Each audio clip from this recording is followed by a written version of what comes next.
In this video, I'll show you how to engage your case study readers in the first 5 seconds, one trick that will make your case studies more memorable, how to enhance your product's descriptions with stories from your case studies, the main deciding factor behind effective case studies, a mistake to avoid in your introduction, and how to make a stronger conclusion.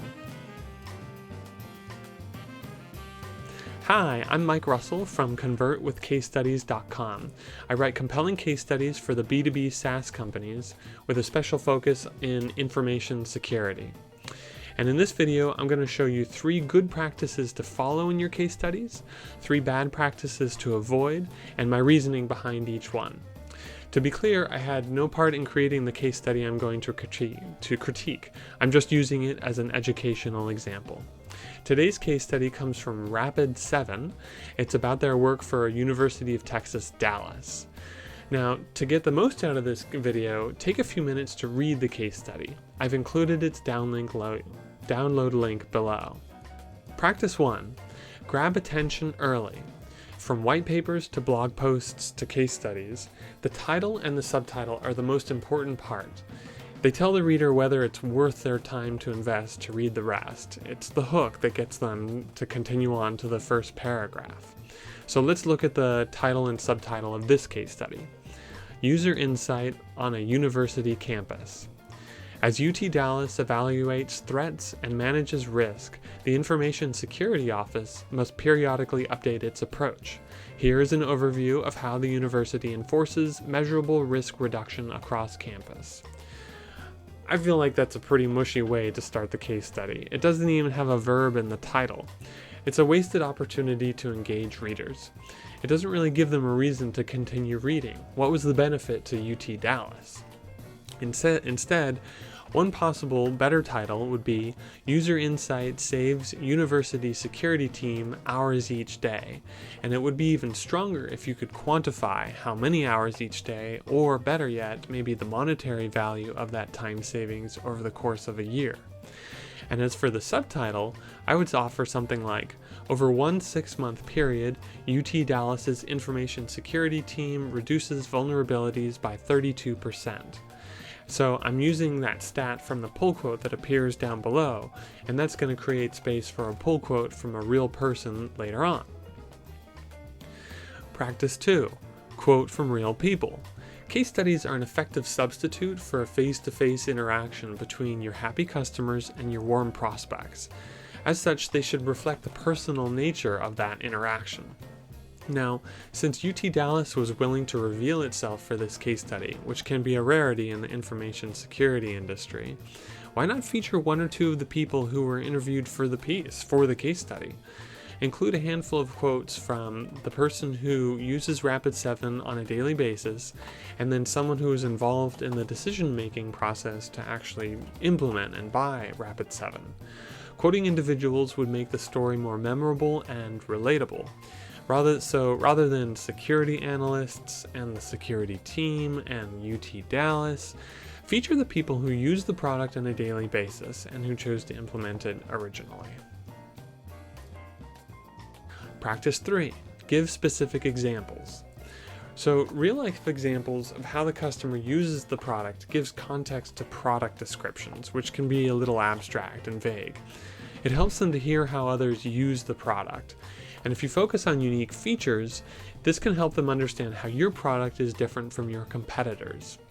So in this case study, there's a section that reads, during a meeting with technicians on campus, in order to underscore the importance of fundamental security practices like proactive patch management, the security team presented an expose report and then used Metasploit to prove that those vulnerabilities were actually very real and exploitable. The demonstration took only minutes. That last sentence is a wonderful result. The demonstration only took minutes?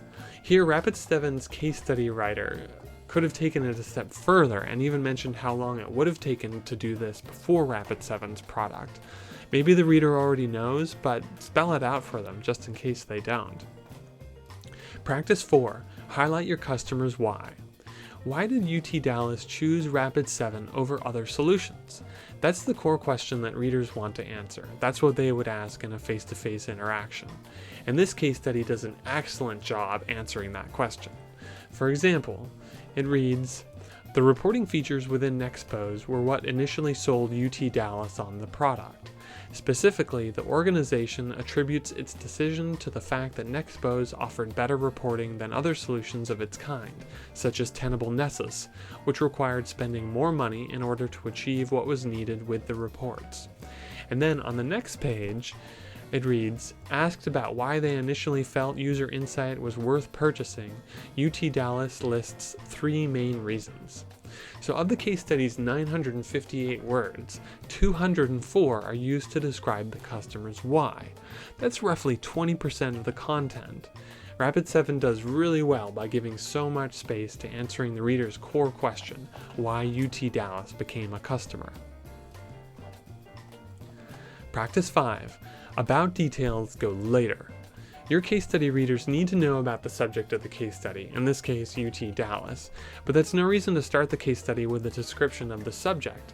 In my opinion, it's better just to jump straight into the action, start with the problem, and provide details later in the piece, much like how you begin in a magazine feature with a very specific problem about an individual, and then you give background information later. Start in the middle. So in this case, Rapid7's case study includes this sentence. "The campus has upwards of 20,000 IP addresses and 5,000 faculty and staff. User Insight enables the security team to provide more protection without adding a head count." So this is helpful in appropriate context to mention, but it's not lead worthy. Rapid7 case study avoids a mistake you'll see in a lot of case studies. They begin with a description of the case study subject. As I said earlier, I prefer to begin with the problem. It brings the reader right into the action and it helps them connect with their problem that they have that they're hoping to fix. Practice 6. Highlight impressive results. If your reader makes it all the way to the end of the case study, what's the final thought you want to leave them with? In the case of this case study, the last sentence is, "Without User Insight, correlating user behavior would be time-consuming. Roughly 2 to 3 business days per incident.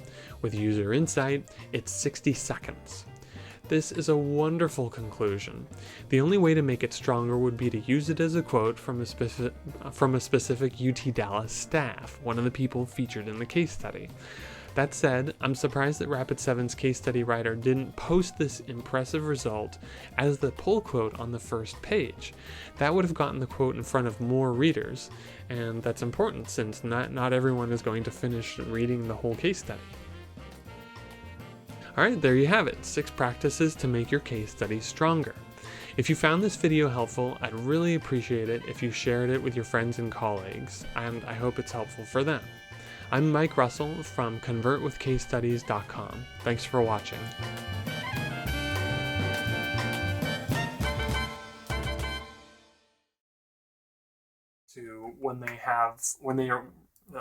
I've included its download link below.